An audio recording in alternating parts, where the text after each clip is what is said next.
Alô, amigos, mesmo com as mudanças climáticas que estão ocorrendo, o dia de hoje é muito frio. Eu olhei ali no termômetro, lá fora, não era 0, mas eram 4 graus. Mas foi o suficiente para que durante a noite, durante a manhã, houvesse queda de neve. Eu sei que muitos amigos que receberam as fotos ficaram encantados. Imagino que vocês também vão ficar encantados. Hoje o nosso tema é o Festival de Berlim, Festival Internacional de Cinema, onde eu vou, que será a partir do dia 16 de fevereiro, e o massacre do cinema brasileiro por Bolsonaro. Bolsonaro não acabou só com muitas pessoas durante a crise sanitária do Covid. Ele não destruiu só a Amazônia com o desmatamento. Bolsonaro devia ser um pouco pirado, ele queria destruir tudo. E entre essas muitas coisas, universidades gratuitas, SUS, que ele queria destruir, havia o cinema. O cinema brasileiro. Quando Bolsonaro chegou ao poder, com eleições livres, ele depois contesta resultado de votos eletrônicos, mas ele foi eleito com urna eletrônica. Quando ele chegou, o cinema brasileiro estava muito bem. Participava de todos os festivais, realmente bem conceituado, um cinema bem considerado em todo o mundo. E 4 anos depois, a situação foi virando catastrófica, porque não havia mais dinheiro para se fazer cinema, porque o governo Bolsonaro era contra o cinema. E é isso que eu vou explicar. Mas antes de vocês começarem a ver o YouTube e essas histórias do cinema brasileiro, por favor, vão ali no cantinho direito e cliquem para se inscrever no canal. Cliquem também no sininho. Se gostarem, curtam. Isso é importante. E uma outra coisa que é bastante importante também é compartilhar com seus amigos e familiares. Eu sei que durante essa crise muitas famílias se arrebentaram, mas existem muitas famílias que continuam unidas, e se vocês brigaram na família, tem uma parte dela que você continua falando, então envie essas pessoas. Então vamos lá. Festival de Cinema de Berlim e o massacre do cinema por Bolsonaro. Esses textos, para aquelas pessoas que têm problema de olhos ou que não ouvem bem, há uma solução. Esses textos que eu coloco aqui são editados no direto da redação do jornal carioca Correio do Brasil. Se vocês vão ao Correio do Brasil, descem e lá embaixo tem direto da redação, vocês podem ver esse texto. Ou então, já direto, hoje mesmo, no Observatório da Imprensa. observatoriodaImprensa.com.br, vocês clicam, existem vários artigos e, com um certo destaque, lá está o massacre do cinema por Bolsonaro. Então vamos começar.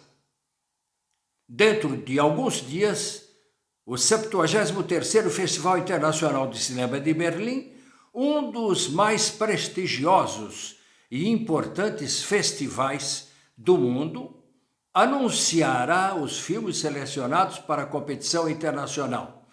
Essa é a parte principal, a competição internacional, que são escolhidos a dedo entre as maiores produções para este ano.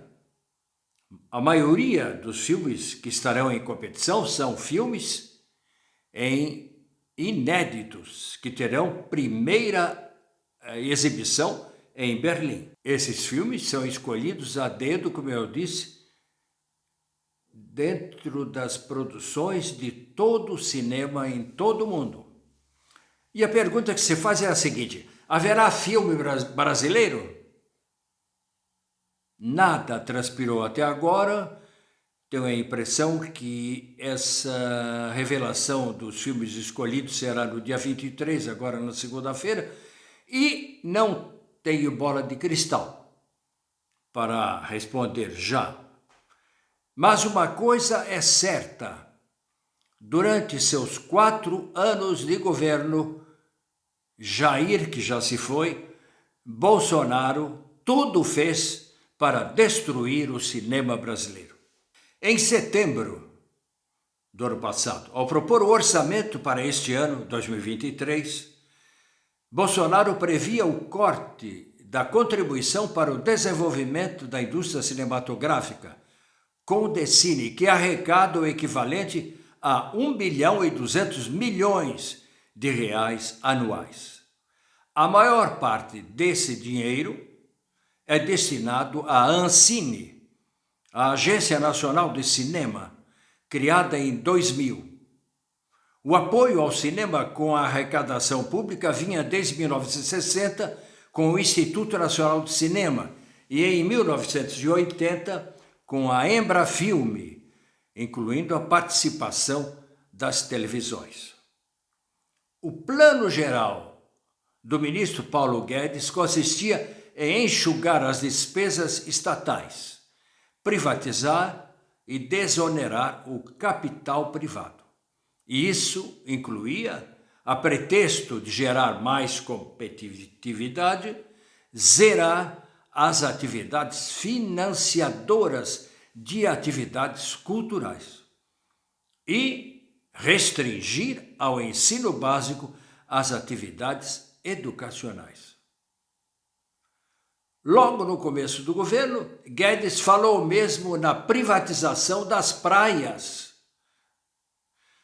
A medicina paga no estilo norte-americano com o fim do SUS fazia parte dos planos de Guedes, que era o ministro do Bolsonaro.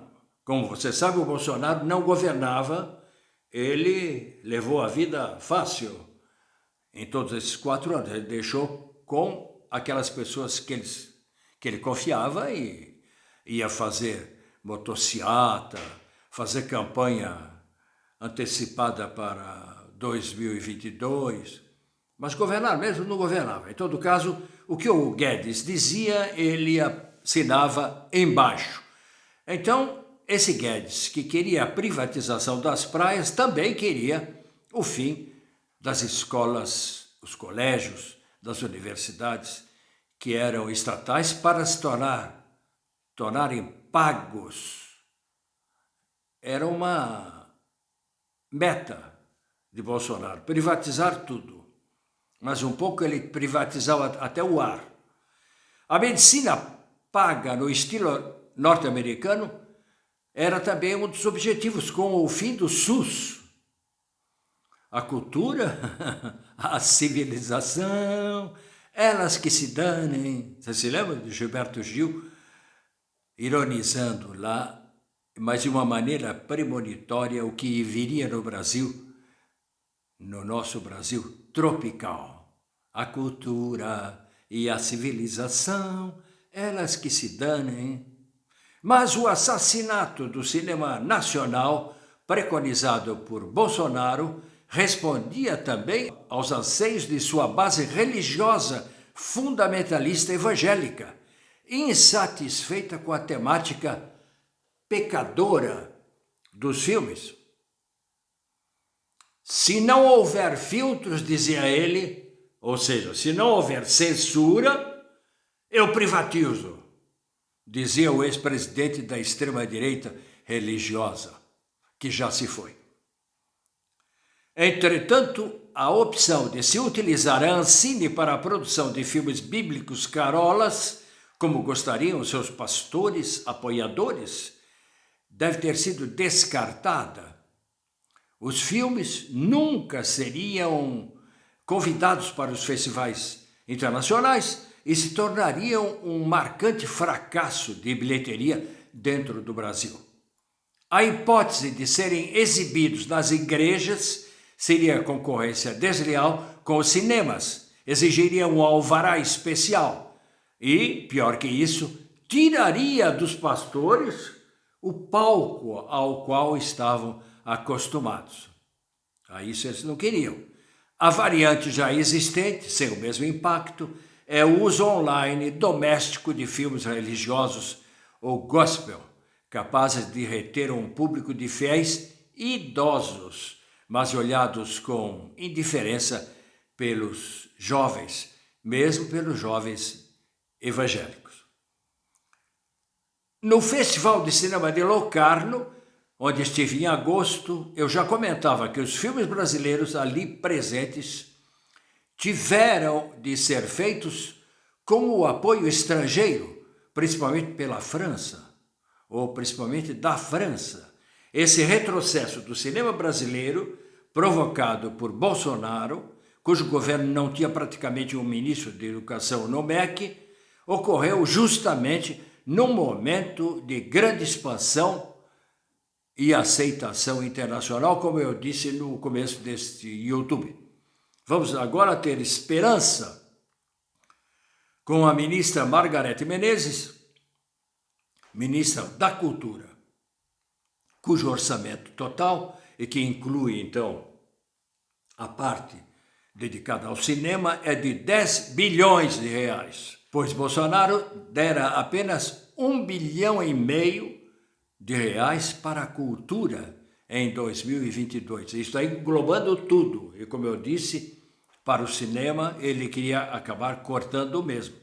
Pois o ex-presidente, sem formação, inculto e ignorante, não valorizava a cultura, não valorizava atividades intelectuais, não entendia e não apreciava as artes, no que se parece muito com seus seguidores que destruíram quadros e objetos de arte no ataque à sede dos três poderes no dia 8 de janeiro em Brasília. Estarei no Festival Internacional de Cinema de Berlim a partir do dia 26 de fevereiro, onde retornarei depois de 2 anos de ausência e os 30 anos de presença. Nesses 30 anos, fiz cobertura para jornais e rádios brasileiros e portugueses. Darei algumas informações em outros YouTubes que irei colocar aí para vocês verem online, com informações sobre quais serão as novidades na Berlinale, como se chama o Festival Internacional de Berlim, dentro de um mês. Eu sei que vai haver um filme brasileiro curta-metragem, que é o filme As Miçangas. Esse eu já posso avançar para vocês. As Miçangas é um filme de Rafaela Camargo e Emanuel Lavor. Ele foi selecionado para o Festival de Berlim, entre 20 ou 19 outros filmes curta-metragem, e concorre, portanto, ao prêmio de melhor curta-metragem. É uma produção da Catarina Scioli, com Daniela Marinho, filmada em Brasília. Participam desse curta as atrizes Pamela Germano, Tícia Ferraz e Karine Telles. Karine Telles, que trabalhou na telenovela O Pantanal. O filme é dirigido por Rafaela Carmelo, já premiada no Festival de Brasília com A Arte de Andar pelas Ruas de Brasília. E Emanuel Lavor, que já dirigiu O Pequeno Chupa-Dedo. Vamos parando por aqui. Darei mais algumas informações à medida que for tendo, antes e durante e depois do Festival de Berlim. Até lá, muito obrigado. O cinema brasileiro, felizmente, não morreu. Ia me esquecendo, não se esqueça de se inscrever no canal. E se você chegou até aqui, é sinal que gostou. Então, se gostou, dá uma curtida, compartilha com seus amigos. Coloca também o sininho e não se esqueça de se inscrever. Isto é muito importante para que nós possamos prosseguir. Até a próxima!